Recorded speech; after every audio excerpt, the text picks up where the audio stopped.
ya kwamba watu wanaweza kuendelea kumpokea na kumpokea na kumpokea na kumpokea,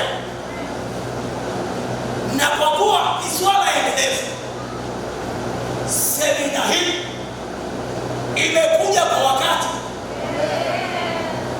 ili kila mmoja wetu aendelee kumpokea, aendelee kumpokea.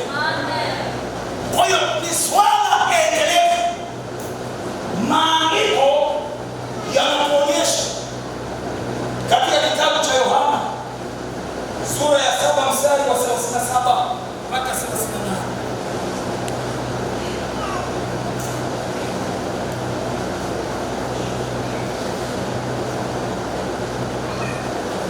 Yohana 7:37 38. Endelevu. Angalia maandiko yanavyosema pale. Angalia maandiko yanavyonena pale.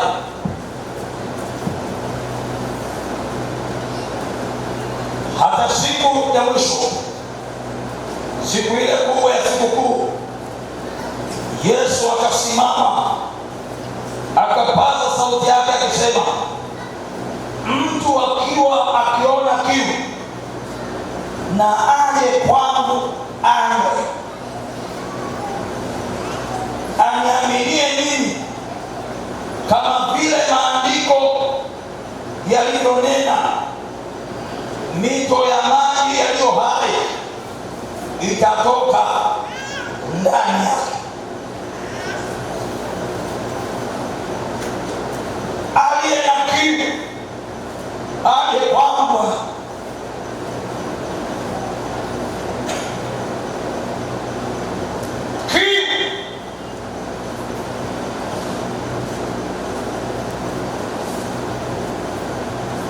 Lazima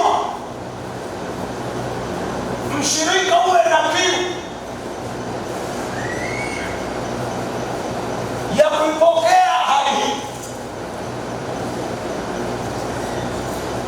Kiu isipokuwepo ndani ya moyo wako, hakuna atakaye kulazimisha. Mara nyingi watu hawajazi Roho Mtakatifu kwa sababu ndani ya mioyo yao wamekosa shauku, hawana kiu ya Roho Mtakatifu, lakini wana kiu ya kumiliki magari, wana kiu ya kujenga magorofa, wana kiu ya kumiliki Dar es Salaam takatifu. Swala la Roho Mtakatifu ni kiu. Lazima uwe na kiu. Petro alipokuwa anaongea nao, hata kabla hajamaliza kuongea, maana walikuwa na kiu ndani ya mioyo yao. Biblia inasema Roho akawashukia, maana walikuwa wana kiu, wala hakusubiri mpaka amalize kuhubiri. Ni swala la kiu, kwamba wewe ukiwa na kiu katika siku hizi 4, Roho Mtakatifu atakuja juu ya maisha yako. Hawezi kuja kwa kulazimishwa. Lazima wewe umtamani, lazima wewe umwone ni wa muhimu, lazima wewe umwone ni kitu cha thamani, ataweza kuja kwako. Kwa hiyo uwe na kiu. Ukiombewa bila ya kuwa na kiu, huwezi kumpata Roho Mtakatifu, hawezi kuja. You have to have that rest. Lazima uwe na hiyo kiu. Haleluya. Roho Mtakatifu ni swala la mshirika kuwa na kiu. Wako Wakristo wamekaa miaka 5 hana kiu ya Roho Mtakatifu, yeye anaona sawa tu. kuishi bila Roho Mtakatifu anajionea sawa. Sio sawa.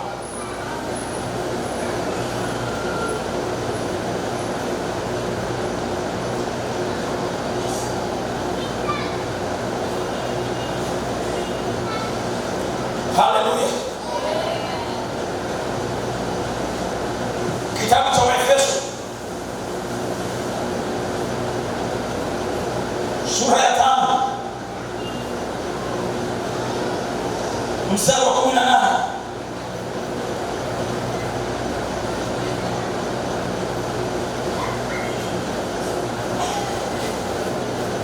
anasema,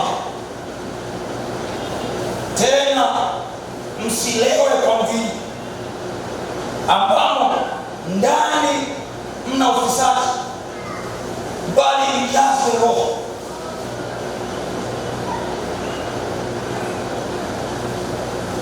Halitumiwi neno kupokea, linatumiwa neno kujaa, kujazwa. Kwa hiyo tunapozungumzia masuala ya Roho Mtakatifu ni swala endelevu. Ni endelevu kwa sababu ni swala la kupokea na ni swala la kujaa. Inawezekana wewe ulipokea Roho Mtakatifu lakini hujajaa, unahitaji kujazwa. Katika Roho Mtakatifu kuna viwango vya kweli. Kuna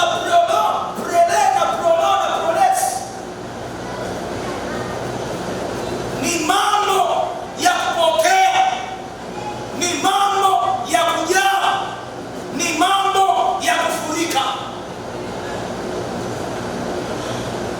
na kila kiwango kina madhihirisho yake katika maisha yako. Madhihirisho ya mtu aliyepokea Roho Mtakatifu hayawezi kuwa sawasawa na mtu aliyejaa Roho Mtakatifu, na aliyejaa Roho Mtakatifu hayawezi kuwa sawasawa na aliyefurika Roho Mtakatifu. Sio, unanielewa? Sio, unanielewa? Matendo ya Mitume 13:9. Oh ya. Nazungumza vitu vigumu kidogo.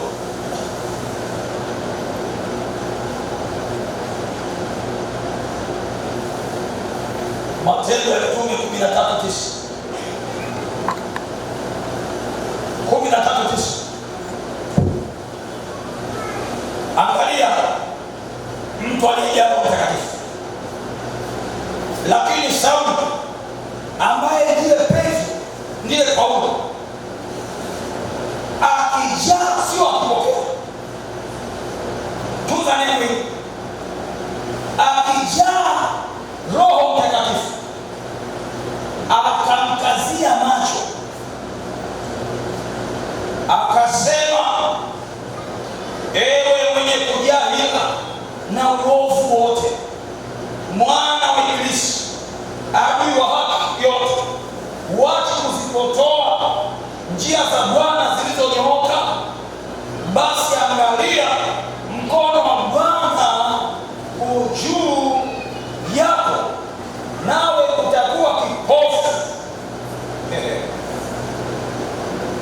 Basi angalia, mkono wa Bwana juu yako, nawe utakuwa kipofu, usilione jua kwa muda.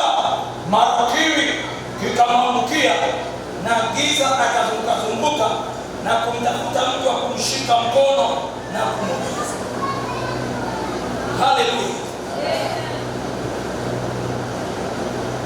Sikiliza, nazungumzia swala la Roho Mtakatifu. Ni swala endelevu, ni swala la kupokea, ni swala la kujaa, ni swala la kufurika. Mshirika ambaye amejaa Roho Mtakatifu atayaona matendo makuu ya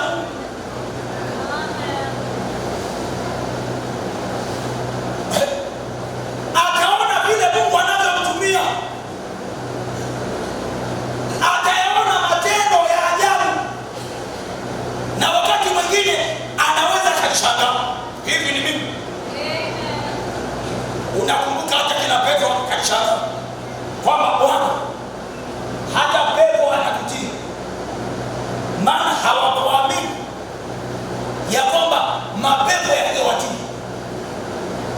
mapepo yangetoka.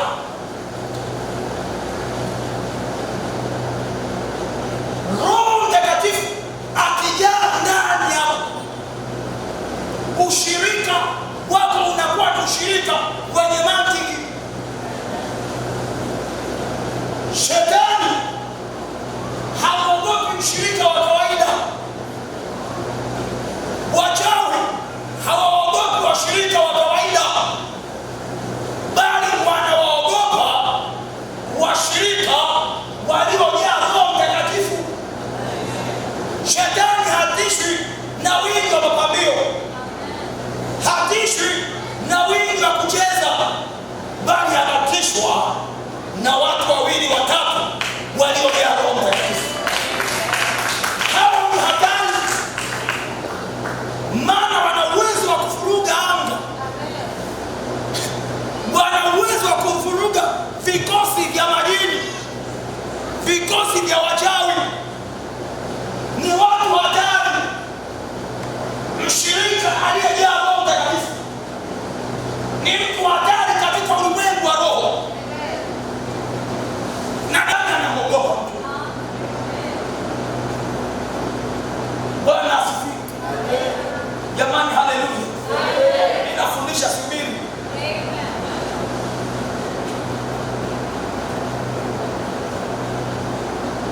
Roho Mtakatifu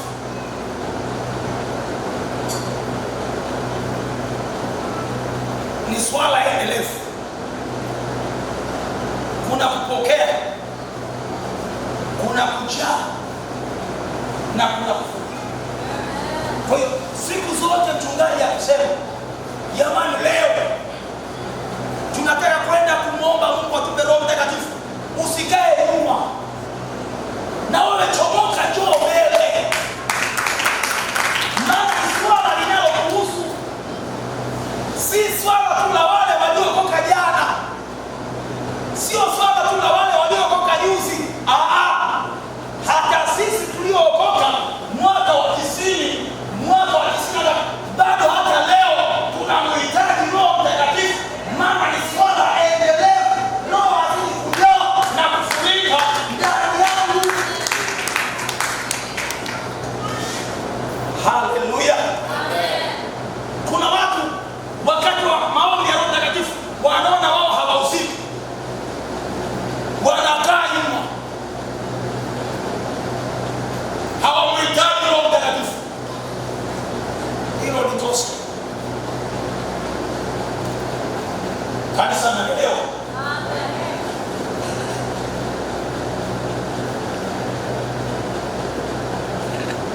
Madhara ya kutokuwa na Roho Mtakatifu. Nimalizie kipengele hicho.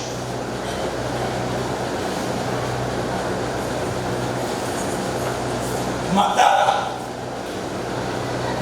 ya kutokuwa na Roho Mtakatifu. Sijui kama unaelewa madhara, lakini nataka kwenye semina hii kanisa lielewe madhara. Wewe uliokoka, nataka uelewe madhara ya kutokuwa na Roho Mtakatifu kwenye maisha yako.